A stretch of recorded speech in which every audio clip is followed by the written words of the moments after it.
تو سب سے پہلا کام کیا بتایا گیا کہ اگر عورت اطاعت نہیں کرتی، تمہیں تمہارا حق نہیں دیتی، تو تم اس کے ساتھ نرمی برتو. فعظوہن، نصیحت کرو، سمجھاؤ بچاؤ. نہیں مانتی، سنتی ہی نہیں، اس پر توجہ ہی نہیں دیتی. اب کیا کرو؟ وہجروہن فی المضاجع، کٹی کر لو، یعنی بستر چھوڑ دو اس کا. بیڈ روم بھی ہو سکتا ہے، یعنی بیڈ روم الگ کر لو، یا بیڈ الگ کر لو، یا ممکن نہ ہو اور جگہ نہ ہو یا اور بیڈ نہ ہو تو منہ موڑ لو، یعنی ناراضگی کا اظہار، خفگی کا اظہار. اب دیکھیں کہ بہت سے معاملات اس سے پھر سلجھنے لگتے ہیں. عورت کے لیے شوہر کی بے رخی بہت تکلیف دہ چیز ہوتی، ناقابل برداشت. جب دیکھتی کہ شوہر ناراض ہو گیا تو پھر اس کو فکر ہونے لگتی. وہجروہن، ان کو چھوڑ دو. لیکن بخاری میں آتا ہے لا تہجر الا فی البیت، گھر چھوڑ کے نہیں جانا. شوہر کو منع کیا کہ گھر نہیں چھوڑنا، گھر کے اندر ہی رہنا ہے. یعنی اصل میں اشارہ ہے اس چیز کی طرف کہ جسمانی تعلق منقطع کر لے، بات چیت چھوڑ دے، تھوڑا موڈ آف کر لے، شاید بے رخی سے. پہلے کیا ہے؟ نرمی کرے. نرمی نہیں چلی، اب سختی کر لے، یعنی بے رخی کر لے. کچھ لوگ سمجھانے سے مان جاتے ہیں، معاملہ حل ہو گیا. کچھ لوگ ناراضگی سے مانتے ہیں، وہجروہن سے مان جاتے ہیں. لیکن کچھ ایکسپشنل کیسز ایسے بھی ہوتے ہیں کہ جن کو نہ دوا اثر کرتی، نہ انجیکشن اثر کرتا ہے، ان کے لیے آپریشن ضروری ہوتا. کچھ بیماریوں کا علاج آپریشن کے بغیر نہیں ہوتا، کوئی چارہ نہیں، اوپن ہارٹ سرجری ضروری. اب اس کے لیے کیا ہے؟ وَاضْرِبُوهُنَّ. اس ایک لفظ سے اتنا بھڑکتی ہیں عورتیں. دیکھ، اللہ نے تو ہمیں کوئی عزت ہی نہیں دی، لکھا مارو ان کو. اب اگر آپ ساری آیت چھوڑ کے صرف مارو والی پکڑ لیں تو یہ زیادتی والی بات ہوگی نا. یہ نہیں دیکھا کہ کب مارو، کیوں مارو، یا کتنا مارو، یا کس کو مارو. کیا اللہ کے رسول صلی اللہ علیہ وسلم نے کبھی کسی کو مارا؟ کبھی زندگی میں کسی عورت پہ ہاتھ نہیں اٹھایا، ایک مثال نہیں.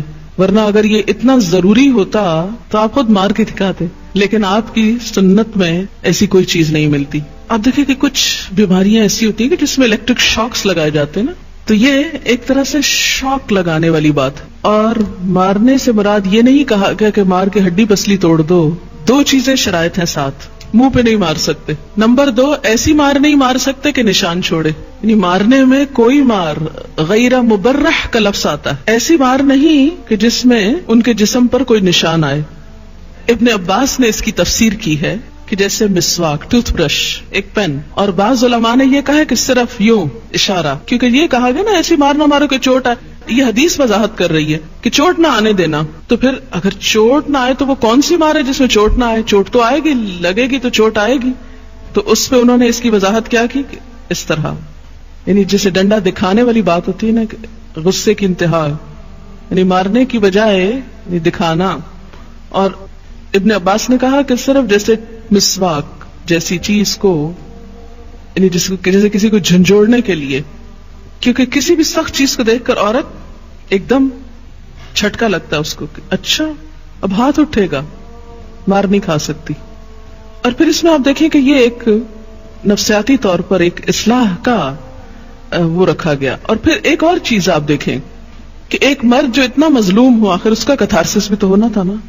ایک مرد جس کی بیوی بدتمیزی کرتی، بد کلامی کرتی، بات نہیں مانتی، حجت بازی، بحث، اور اس کے ساتھ ساتھ وہ بے وفا بھی ہے، اب روز غصے میں ہے، شوہر روز غصے میں ہے، کسی طرح سمجھانے سے سمجھ نہیں رہی، ناراضگی کو کچھ نہیں جانتی. تو کیا اب چھوڑ دیا جائے اس کو اس حال پہ؟ نہیں. گھر کو بچانے کے لیے آخری چارہ کار کہ آخری درجے تک پھر پریشرائز کرو کہ وہ پلٹ آئے، گھر کو بچائے، لوٹ آئے. ورنہ یہ بھی کہا جا سکتا تھا طلاق دے دو، نہیں بات مانتی طلاق دے دو، کتنا آسان تھا یہ کہنا. لیکن نہیں، طلاق نہیں، گھر کے اندر رکھتے ہوئے اصلاح.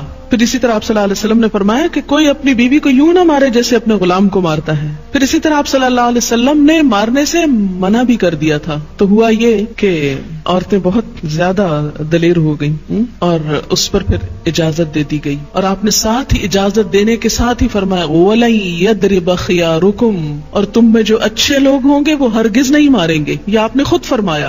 اجازت دینے کے ساتھ کیا فرمایا؟ وَلَن يَضْرِبَ خِيَارُكُمْ. ایک اور چیز کہ ابتداء میں جب سب سے پہلے یہ مسئلہ پیش آیا، سعد بن ربیع نے اپنی بیوی کو جنگل میں یعنی باہر کہیں ایک تھپڑ مار دیا، کوئی بات ہوئی ہوگی، خاتون اپنے باپ کے پاس آ گئی، باپ بیٹی کو لے کے حضور صلی اللہ علیہ وسلم کے پاس شکایت لے کے آ گیا کہ آپ کے ایک صحابی نے میری بیٹی کو تھپڑ مارا ہے. آپ نے فرمایا اول تقتص من، چاہو تم بھی بدلہ لے لو، تم بھی مار لو، کیونکہ آپ صلی اللہ علیہ وسلم بہت انصاف پسند تھے. آپ نے کہا جاؤ بدلہ لے لو، تم بھی مار لو. وہ چلی گئی کہ وہی آ گئی کہ نہیں، عورت نہیں مارے گی. آپ صلی اللہ علیہ وسلم نے فرمایا اردنا امرا واراد اللہ امرا والذی اراد اللہ خیر، ہم نے ایک چیز چاہی تھی اور اللہ نے کچھ اور چاہا، اور جو اللہ نے چاہا وہی زیادہ بہتر ہے. اس کو کیوں بہتر کہا گیا؟ اس لیے کہ اگر عورت مارے گی تو مرد کو بھڑکا کے زیادہ مار کھائے گی. آپ دیکھیں نا، جب دو بچے لڑتے ہیں تو جو اس میں طاقتور بچہ ہوتا ہے وہ دوسرے کو پیس ڈالتا ہے. اب ایک نرم و نازک عورت کو اگر اسلام کہتا ہاں مارو اپنے شوہر کو، تو کیا ہوتا؟ ہلکا سا ہاتھ مارتی شوہر کو عورت اور اپنے ہی ہاتھ دکھا بیٹھتی اور سوج جاتا، اور شوہر کو بھڑکا کے چند مارے اور بھی کھاتی. اب دیکھیں شوہر طاقتور ہے، اس میں عورت کا ہاتھ روک کے عورت کو بچایا گیا کہ تم اس کو پرووک نہیں کرو، تم پرووک کرو گی وہ اور مارے گا، تو اس میں پسے گا کون؟ عورت پسے گی. ورنہ یہ نہیں کہ نعوذ باللہ عورت کے ساتھ ڈسکریمنیشن کی گئی اور عورت کو کہا نہیں نہیں وہ تو بے شک مارتا رہے، تم نہیں مار سکتی کیونکہ تم عورت ہو. اس کو بھی مارنے کی لمٹس بتا دی گئی، اور وہ دراصل ایک طرح سے جھٹکا دینا مقصود ہے، نہ کہ عورت کو پیٹ پیٹ کے گھر سے نکال دینا. اور پھر خاص طور پر مارنے میں عورت کو جو روکا گیا وہ اسی وجہ سے کہ عورت زیادہ نقصان اٹھائے. آپ دیکھیں ویسٹ میں اس وقت عورتیں جو مار کھاتی ہیں، اور کبھی آپ نے بھی شاید کوئی نمونہ دیکھا ہو، بعض اوقات بہت بری طرح پٹی بھی ہوتی ہیں اچھی خاصی پڑھی لکھی کمانے والی خواتین. اور اس میں سمجھتی ہوں کہ وجہ یہی ہے کہ وہاں جب عورت بھی مارنے پہ آ جاتی ہے تو پھر اس کا نتیجہ زیادہ سخت اسی کے اوپر پڑتا ہے، اسی پر زیادہ برا اثر پڑتا ہے، اس لیے عورت کو روک دیا گیا.